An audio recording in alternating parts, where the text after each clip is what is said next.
It's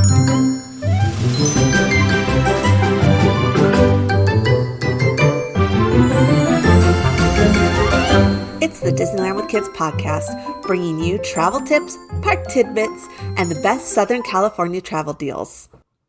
Welcome to the Disneyland with Kids podcast. I'm Becca from This Crazy Adventure Called Life. And I'm Jessica from the happiest blog on earth. We talk strategy a lot, you and I do. That's one of the main services that you offer is park strategies. But two, because there are park strategies out there that people have put out for so long that they're almost like canon now. People think that it's hard and true and like you have to follow those things, those strategies, and things have changed. Times have changed. Disneyland has changed. Disneyland will never stop, growing and changing. So let's talk about unpopular ones that kind of contradict those or that other people would think, oh my gosh, that's kind of crazy. But you and I have tested them and we know they work. Mm-hmm. I thought this would be really fun and it would help our listeners and viewers have a better experience. And so I am going to start with one, and I'll see if I'll get your reaction after. So my biggest pet peeve is people telling people that they need to arrive at the parks over an hour before park opening.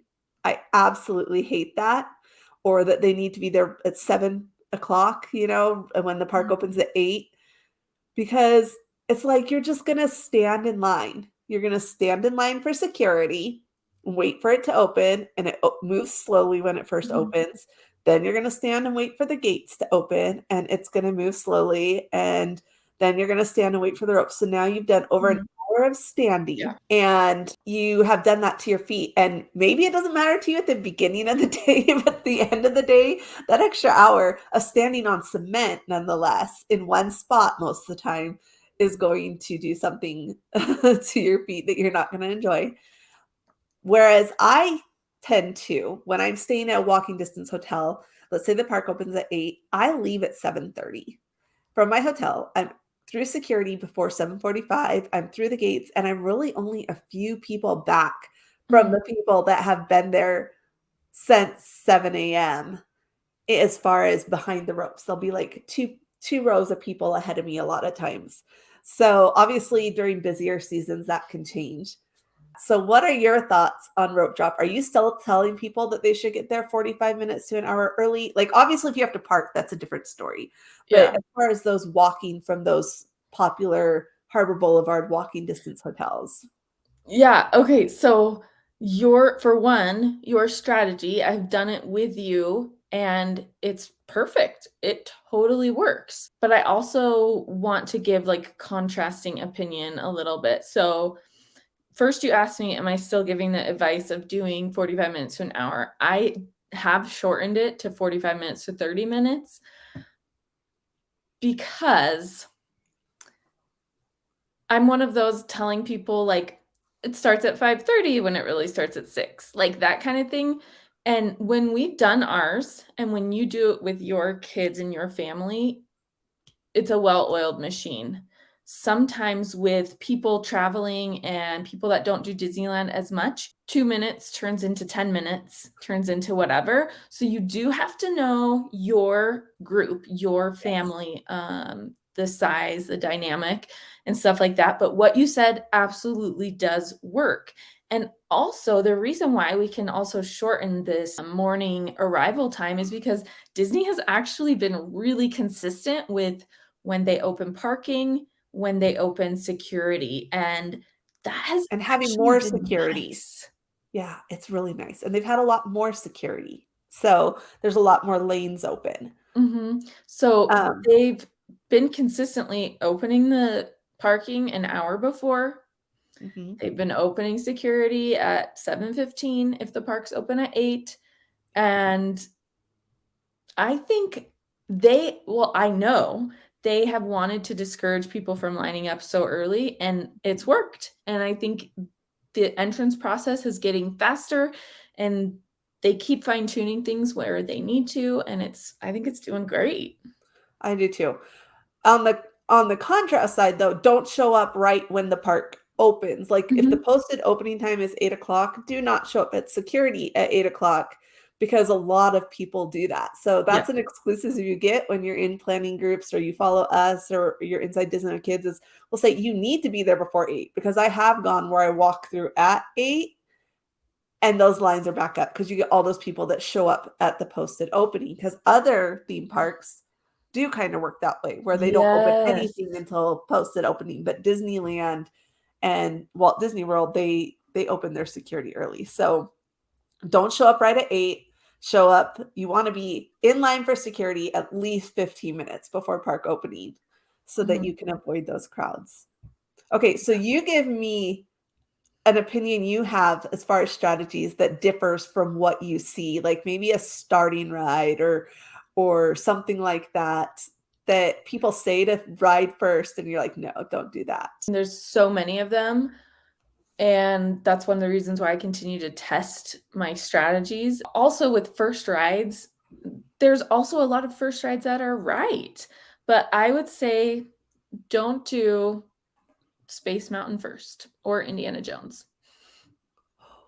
Ooh, okay, that Indiana Jones one kinda Okay? threw me there a Let's little debate it. bit. I agree with Space Mountain because it's so far back and a lot of times it's not open at park opening. It's one and I guess that's probably why you're saying for Indiana Jones too. Yeah. That I totally agree with that because it is a little setback, and then if you get there and it's closed and usually the line goes like, it builds up quick too, especially now Mhm. that early entry is every single day for on-site guests, but yeah, I 100% agree with the Space Mountain. I think Indy's I still go that way, and maybe I'll hop on Indy first, but usually I do Jungle Cruise to make sure Indy's open, and then, Mhm. like, I'll walk that way if I'm doing that side. Um, but yeah, I totally agree with Space Mountain. I'm not sure if I 100% agree with Indy. Um, Yeah. It's less commitment, so if you are wanting to do Indiana Jones and you get over there and it's not open, it's not as big of a shift change, yeah, but, exactly. I have done some research where I tracked which rides opened on time for multiple months at a time each day. I need to pull it out. It was during when early entry first came back, Yeah. and I have, like, the top contenders that don't open on time, and that is Space Space Mountain, Mountain, Indiana Indiana Jones, Jones, Big Thunder, Big Thunder, I don't think was, but but it's that does starting to be happen a lot, down a and lot lately. at California Adventure, Incredicoaster, and Radiator Springs, so once we shift over to the other park, that's another strategies, like, I'd say don't rope drop Radiator Springs Yeah. because Don't a lot of times it's not open. Yeah, it isn't a lot of times. Over on Disneyland, as far as Fantasyland, though, I don't suggest rope dropping Peter Pan. One, especially now that early entry is going on, you have the Mhm. on-site guests that can hop in there 5 minutes before rope Yeah. drop and build that lineup. But it is also one in Fantasyland that isn't always open on time, Yes. and that line gets 30, 40 minutes, and while it might save you a little bit in that line, now you've lost out on all those other rides that will just be walk on. Yes. And so it's like, is it worth it to give up all those other rides where you could walk on and get them done within an hour, hour and a half to just save 10, 15 minutes on Peter Pan? And to me, it's not. Right. I'll find a different time during the day that it's Mhm. lower or that I'm willing to wait, Mhm. you know? So let's talk about when you should do Peter Pan then, okay? Yeah. Because you just said when it's lower during the day. So 2 points that Becca made. One is that if you rope drop Peter Pan and say you wait 20 minutes or 15 minutes, you could have already gone on Snow White, Pinocchio, um, Mr. Toad. I mean, really do any combination of 3 rides in Fantasyland right there, you could have done in the time that you did Peter Pan. And later in the day, those attractions will not be lower, but Peter Pan will remain generally 40 minutes throughout the day. So that's just, reiterating what Becca said. But when is it okay to rope drop Peter Pan? Well, there's still situations that it's okay, but generally, Becca and I both agree that we don't rope drop Peter Pan. I would say it's okay to do if you're a small group of adults only. I would say if you have your 5th day free Disneyland tickets, and we'll talk about how to get those, but, and this is not your only rope drop day, Yes. rope drop Peter Pan, try it. If you really, really, really love Peter Pan and you just wanna kick off your vacation that way, rope drop Peter Pan.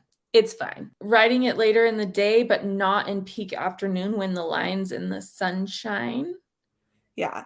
I The don't only love exception to that, I think, Okay. though, is during Magic Happens parade. So right now we have Happens that happens in the mid-afternoon, Mhm, 3:30, something like mhm, that. And so I think during that you'll find lower crowds.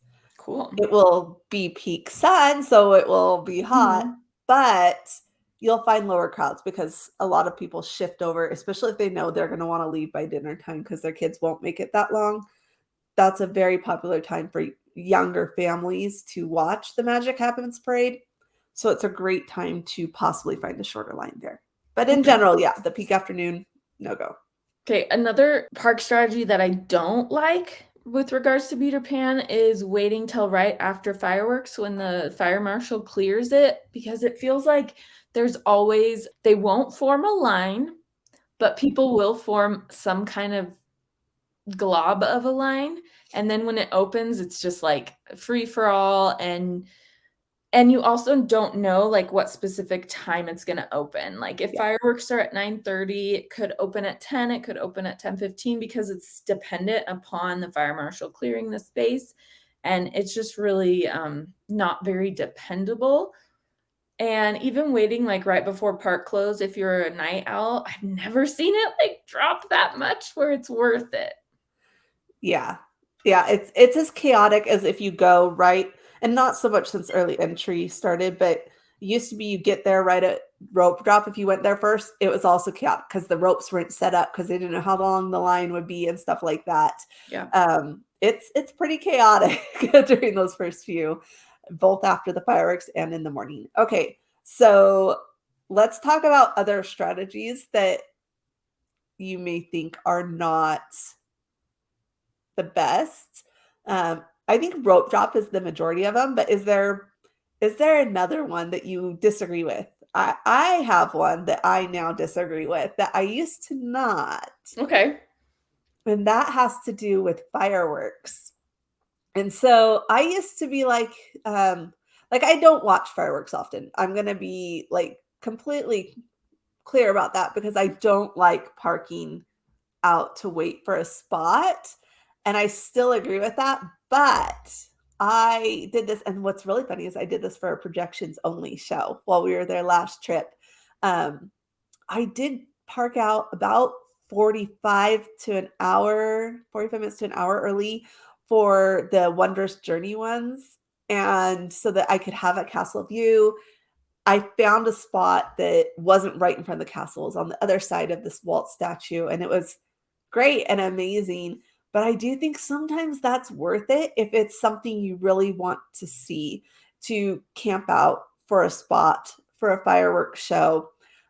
But I do suggest that you make a plan around that. Have blankets, have things to spread out, take turns who's gonna sit there. I wouldn't try and park out if it was just me by myself because then you leave, you're no one's there Mhm. for your hold your spot. So it's one that I somewhat agree with and somewhat disagree with, I guess I would say.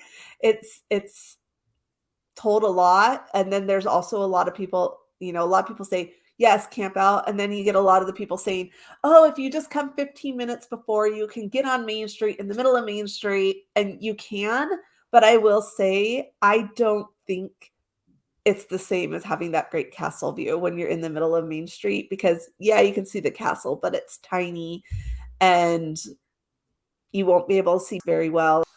So I'm curious, how you felt the crowd level was for camping out in a prime location for projections only. The crowds at the castle were really, really still crowded, like right in front of the castle. There were people camping out 2.5 to 3 hours before. Now, Disney says their policy is no more than 2 hours before, but there were people filled in the circular area in front of the castle 2.5 hours before at least, and it was pretty packed. It wasn't bad. Like I said, I got there 45 minutes to an hour before, and we basically walked up to where the walkway is that goes directly to the Walt and Mickey statue, and we just stepped off a little bit to the side where the trash cans were and had a great view. No one in front of us because we'd stepped off just a little to those trash cans at that spot. And it was good, but yeah, it was still decently crowded. And this was beginning of May. The crowds during the day were not that bad. So I was a little shocked at how many people were there just for projections on a day that wasn't super crowded. A weeknight too. Oh, yeah, it was a weeknight. That's why there were no fireworks. Good point. Yeah. So during non-peak season, fireworks are limited to Friday, Saturday, and Sunday night. Yeah.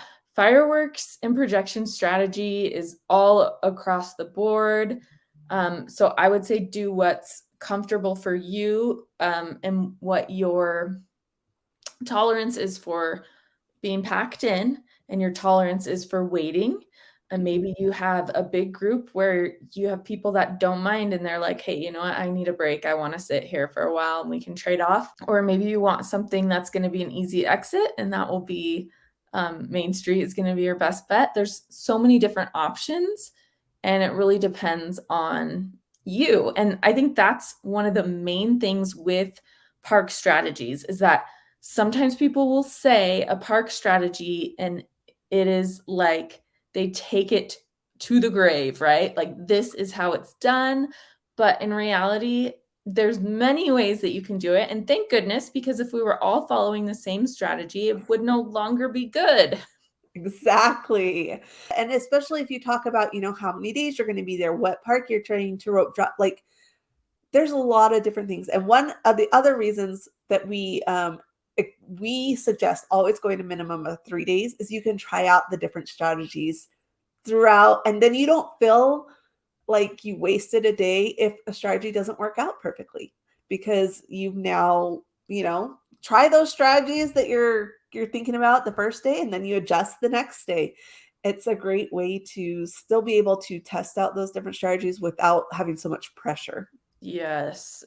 And we did talk about 5th day free. So a minimum of 3 days is our suggestion, but right now our partners do have 5th day free tickets. You can call 855-GETAWAY and ask for the Disneyland with Kids exclusive pricing. Now that's going to work for any tickets 2 days or longer. You're going to get the best Disneyland ticket pricing that you can get. And there is also 5th day free tickets. Yes. And if you don't want to talk to someone, we do have a link that will redirect you right to our specific link that has our exclusive pricing. And that is disneylandwithkids.info/book. And again, they have discounts with exclusive pricing for our readers and followers and group members on 2-day and longer tickets. So even if 2-day tickets are like the best you can do as far as how many days you can go, like you can't go 3 days for whatever reason, they have discount 2-day tickets. Also, you can pre-purchase Genie Plus, which is one of my must-do strategies for anyone going to Disneyland that wants to really get in those rides that have it. Like if you look at the rides with Lightning Lane and you're like, no, I don't want to do those, maybe not, but definitely pre-purchase it if you think you might use it, because that locks in the price. Whereas if you purchase it every day as you walk into the park, the pricing is dynamic and it can change. Ever since we've had Genie Plus, I bought it every time. I would say there's maybe like a couple times where I've gone in the parks just for a few hours and haven't purchased it. But anytime, yeah, it's like 99% of the time I purchase it. Yeah. That is all we have for you today. If you enjoyed the podcast, we hope you'll subscribe to it on your favorite podcast listening station or on YouTube, wherever you like to listen. And we will see you real soon.